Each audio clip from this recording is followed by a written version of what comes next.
Eu me questionava se vinha até essa audiência pública ou não, se é que posso chamar isso de uma audiência pública, porque, na verdade, o que estou vendo aqui é uma grande pataquada, com todo respeito a Vossa Excelência requerente desta audiência. Vossa Excelência trouxe uma médica que foi contra as vacinas, que usou uma prática já conhecida pelo movimento negro, que é o racismo científico, que lá outrora argumentou, a partir de determinações cranianas, partes do cérebro, que a população negra era uma população inferior à população branca, e agora traz esses mesmos argumentos para tentar descaracterizar a existência de pessoas trans travestis. As falas podem ser muito sutis ao dizerem que estão tentando proteger a infância das crianças e dos adolescentes, o que é nobre e o que é extremamente importante em um país que cresce na violência e nos abusos contra as nossas crianças, mas o que na verdade está colocado aqui é o preconceito, a desinformação, a mentira, uma série de argumentos falaciosos que é preciso depois que se revisite as fontes desses argumentos para que se demonstre a comprovação daquilo que foi tratado aqui. Disseram, por exemplo, sobre mutilação em crianças menores de idade. Aqui o Conselho Federal de Medicina diz que o tratamento de hormonioterapia não pode ser aplicado em adolescentes menores de 16 anos e as cirurgias de redesignação sexuais aplicadas em pessoas menores de 18 anos. Logo, não existe mutilação em criança, não existe mutilação em adolescentes. Essa é mais uma tentativa de promoção do caos, da desinformação, da mentira, dessa frente antitrans que vem ganhando força não só no Brasil, mas em todo o mundo.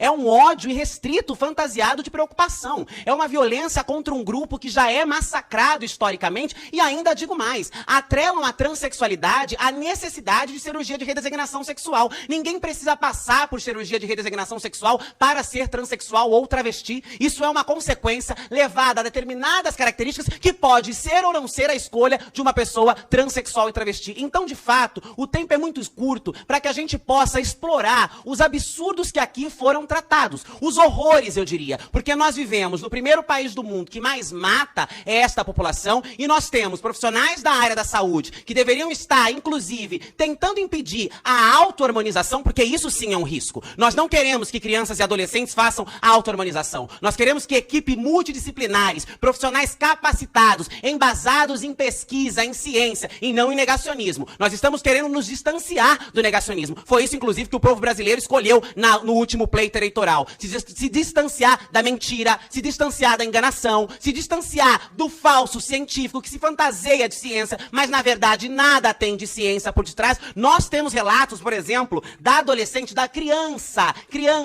né, porque já falar de defesa da infância, Karen Havashi, em 2021, uma criança de 13 anos, foi brutalmente assassinada no Ceará, espancada, brutalmente espancada aos 13 anos de idade, por se declarar uma pessoa transexual e travestis. Nós somos expulsas de nossas casas em volta dos 12, 13 anos de idade e somos obrigadas a viver da prostituição compulsória e eu não vejo a mesma preocupação, eu não vejo o mesmo discurso em defender essas vidas. Eu não ouvi aqueles que bradam aqui a defesa da infância chorarem a morte de Karen e de tantas outras crianças. Eu não vejo esta mesma preocupação contra o ódio, contra a violência e contra o estigma que acomete esta população. Eu vejo esta fantasia, eu vejo esta falácia, que é, nós estamos preocupados com as infâncias das crianças, mas quando nós estamos diante de um cenário de brutalidade, a deputada falava e dizia, eu gostava de futebol, eu não sei. Não são essas as características que levam à consciência. E uma outra questão é, não se pode dizer que aos 12, 13 anos se é uma criança trans, mas no ato do nascimento, mesmo antes de aprender a falar a primeira palavra, já se pode atestar que é uma criança cisgênera. Então, na verdade, o que está colocado aqui é que a transexualidade é uma loucura, é um delírio, é uma fantasia das nossas cabeças, inclusive com falas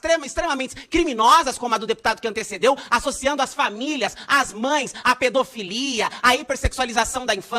Nós não estamos aqui, como foi dito também por uma palestrante, que fazia a comparação de lobotomia e tortura com tratamento de transição. Isso daqui é de uma criminalidade tão violenta, é de uma irresponsabilidade tão grande associar tortura e lobotomia a processo de transição que me faltam até palavras para continuar descrevendo o que ocorre aqui. Precisamos sim defender as crianças, precisamos sim não permitir que hajam essas tais mutilações que serão precisas ser comprovadas, porque até então não se há conhecimento. Mas precisamos fazer isso de forma séria, precisamos fazer isso de forma comprometida, e não com essas frentes que se levantam para perseguir, atacar, estigmatizar a população transexual e travestis. E nós seguiremos sim pressionando esta casa para que discuta e legisle na defesa da vida dessa população que é morta, que é estuprada, que é violentada, que é roubada dos seios da família, que é impedida de frequentar as igrejas, exatamente por discursos criminosos, preconceituosos e discriminatórios como os que foram praticados aqui hoje, fantasiados de proteção. Se nós queremos proteger as crianças e os adolescentes, nós não podemos empurrá-los ao suicídio, nós não podemos empurrá-los à prostituição, nós não podemos empurrá-los ao abandono de suas famílias. Eu mesma fui expulsa da minha casa pela minha mãe aos 14 anos de idade por discursos preconceituosos e criminosos como os que foram feitos aqui. Nós temos direito ao Estado, nós temos direito ao acesso à saúde, nós temos direito à família, nós temos direito de representação neste lugar e seguiremos aqui acompanhando. Não para criminalizar ou perseguir a opinião de ninguém, mas para não mais permitir, já para concluir, que esse tipo de narrativa continue sendo utilizada para perseguir as nossas identidades e para nos limar da sociedade. Aonde estão as pessoas trans além da prostituição? Aonde estão as pessoas trans além das manchetes policiais? Não estão porque existem argumentos como estes. Não estão por conta do ódio, por conta do preconceito, por conta da discriminação. Nós avançaremos